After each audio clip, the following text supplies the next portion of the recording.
So ito yung nakuha nila mga kuha, no? Parang o semento ito mga kuha, no? Napakabigat. Tapos ganyan siya, oh. Yan. Tapos meron sang sartin dito pinadikit mga kuha, no? Nakaganito ito mga kuha, kaganyan, nakaharap dun sa may buti. Ito mga kuha, no? So meron tayong tutulungan dito sa area na to kapag na may-ari ko ng isang hindi ko sasabihin, pero isang personnel, no?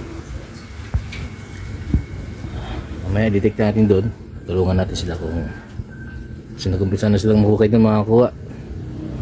So titingnan natin doon kung ano nga talagang naabot nila, kasi na-scan na daw dyan, no? Na-scan pero wala silang inaabot, wala silang nakuha, kaya nung nilocate ko malayo pala. So ayun mga kuha, tulungan natin sila. Ito yung nahukay nila mga kuha, no? So scanner ang bumanat dyan, at ang sabi meron daw sa baba 31 feet tayo, wala. Ewan ko lang, hindi man naabot ng 31. Pero wala talaga. Siguro, okay. Wala. Pero wala talagang nakuhang HTM o kakaiba. Wala talaga. So walang inabot na nakakuha, no? So ito yun daw yung sabi ni sabi ng isang vlogger na ang masakit na katotohanan. Pero hindi pa rin sila nawalan ng pag-asa, kasi dito sa hukay nila dito mga kuha ay dami nilang nakuha na kakaiba, tulad nung yung ba yun, takip ng inodoro, no? Na may plato. Tingnan natin yung mga kuha mamaya. So dito hinukay nila ito dati mga kuha, pero kasi hindi na alam kung anong ibig sabihin, nahintuan nila.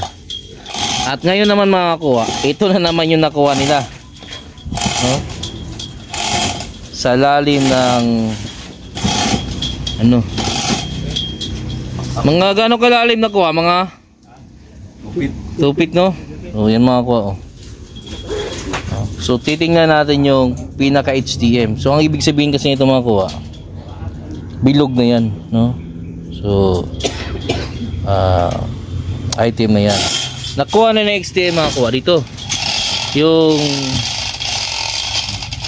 takip ng inodoro, no? Nakapalalim sila dyan ng 5 feet, nakuha nila yung takip ng inodoro.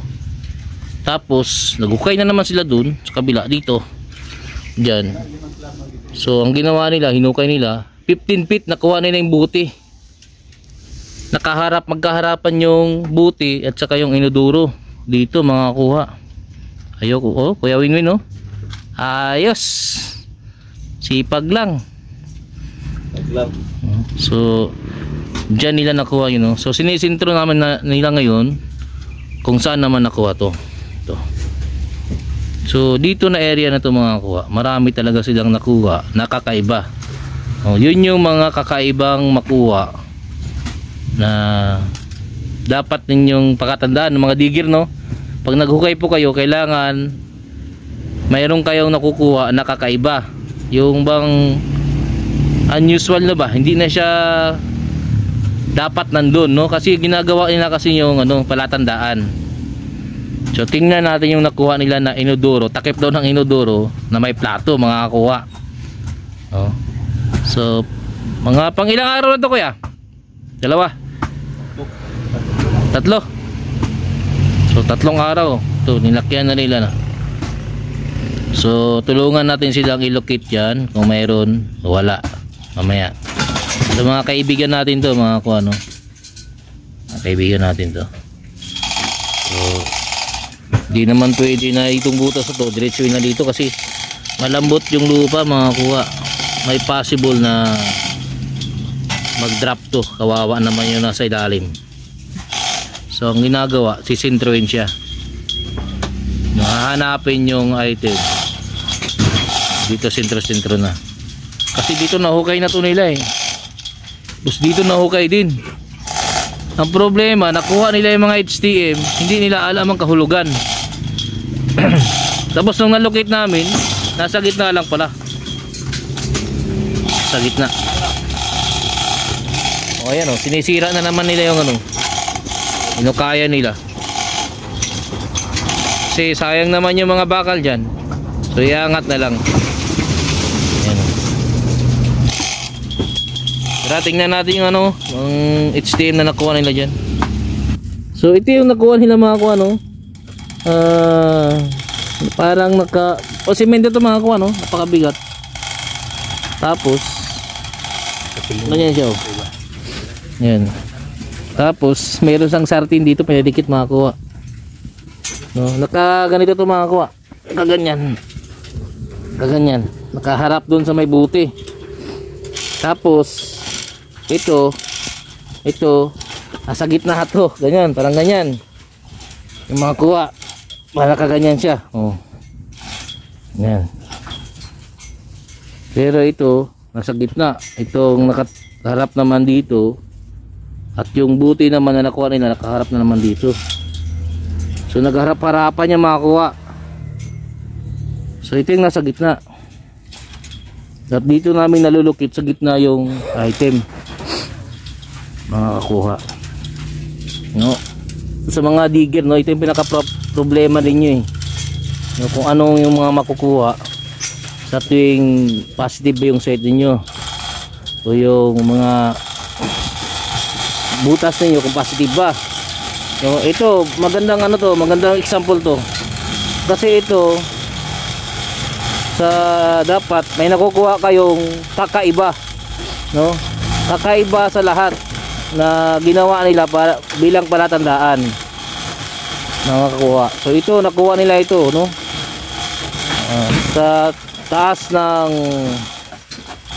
5 feet, sa lalim ng 5 feet nakuha nila ito. So wala naman sigurong maglilibing ng sira ulo na tao para ilagay lang ito dyan. So mayroon talagang kakaiba sa area na yan mga kakuha.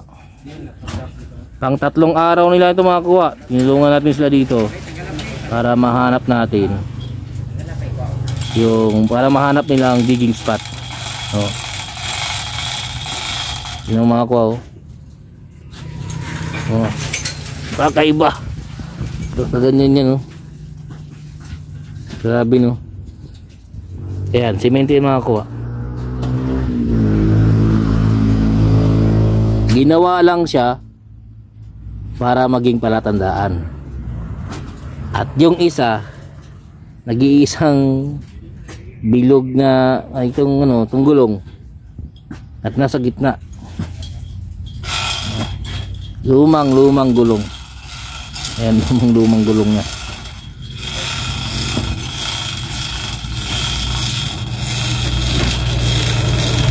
Tingnan mo talaga, dito na naman si Jake. Kahit saan na talaga ito naabot si Jake ba? Ha? Langaw na mapulang ang puwit ito. Kahit saan nakakarating. Pero yan naman ang maganda, supportive, no? Yan ang digger namin, malupit. Malupit kung uminom. Tingnan nyo mga kuwa, oh. Hindi na nila binabara yan. Napakalambot ng making ng inokay nyo, no? Papa lang. Shout out dyan sa may mga girlfriend.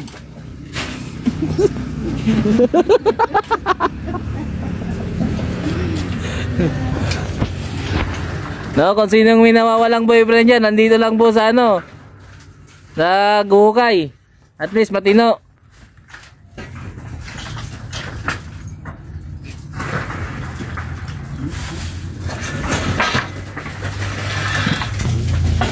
Yan naman, binabalbag na nila, no? Scanner ang tumira dyan.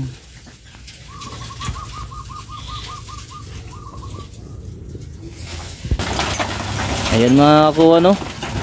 So tinanggal nila yung mga breeze. Ganyan yung mayayari. Scanner po ang tumira dyan mga kakuha. Ang sabi, mayroon daw sa ilalim sa 31 feet. Pero ang nangyari, walang inabot, wala kang naikuha kahit na ano, yung HDM, walang nakuha, walang may nakuha dyan. Pero yun doon, mababa pa lang, may nakuha na. Dito wala talaga. So hindi lahat ng scanner, no, legit. Hindi rin lahat ng locator legit. Nasa reading po yan, minsan nasa reading talaga ang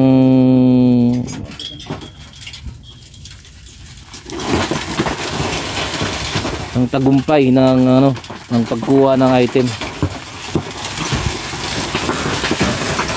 So yung marking doon ay dito na lang nila ilalaglag.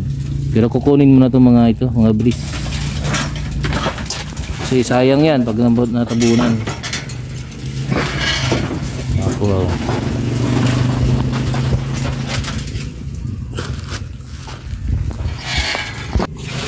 Yung 1 kilo naapakan lang yun. Malalim yan, no?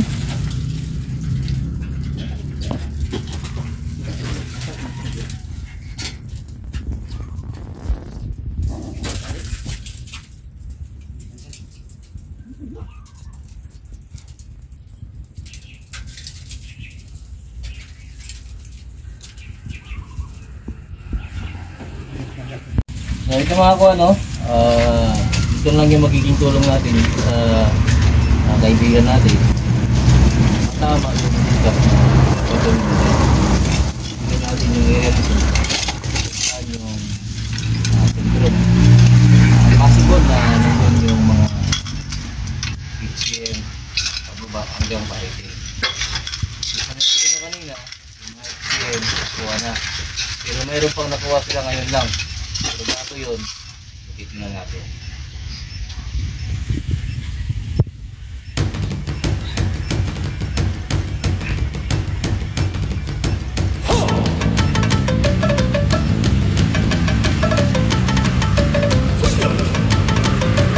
May mga kuha.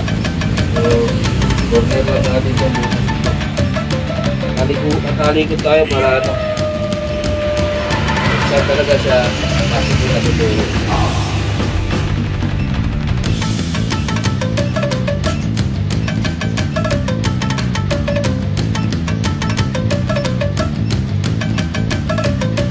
Dali, talikot ko.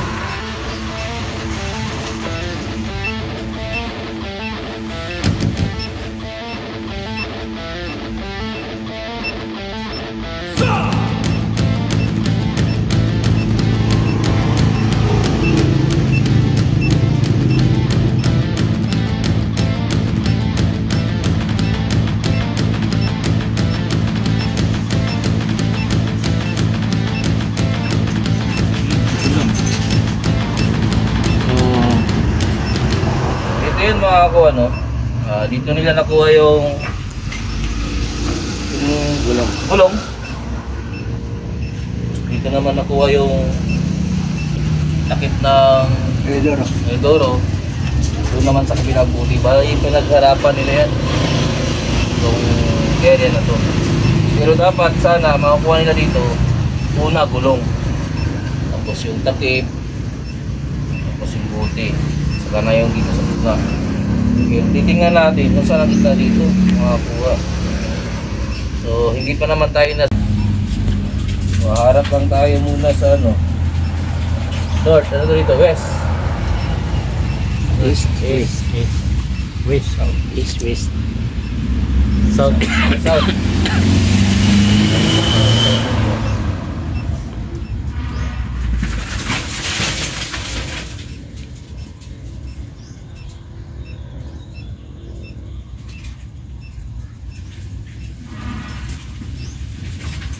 Tutungtungan natin yung dito sa may no, dito yung may gulong. Tutungtungan natin.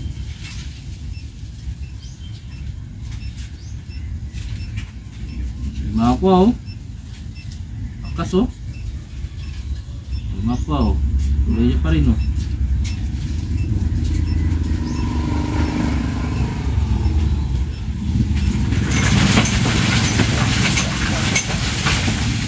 May mga ko so hindi na ako pupunta rin sa taas. Kasi ito na yung nagiging dig spot nila. Tama na ito, vlog sa dito. Ang pangapat na nakukuha mga kuha ay ito. Bakal. May bakal dito sa ilalim. Diyan nakuha mga kuha. Ayan. Mga bakal. Ito, may dimstone pa. Ayan ito loh. Ito rin ito. Ayan. Mga bakal mga kuha. So, ito, nagpapahiwatik. Dito nakuha yung gulong. Tapos may nakuha na namang mga bakal na hindi naman buo. So, parang nilagay na nila para tandaan. Pero ang bakal kasi, nakikita to ng scanner. Alamang, kasi bakal to eh. Pero ang look dito, pag na ground balance mo, hindi niya na ito kukunin. Yung mga gintong-ginto pa to. So straight na to mga kuha no. So dito lang na area, ito lang area. So sobrang siya mabuti. Yun lang ang may tutulong natin sa ano, sa nagmamayari na kaya na. Kawawa naman sila. So, yun mga kuha. At least nakita natin yung araw na ito. Ayos.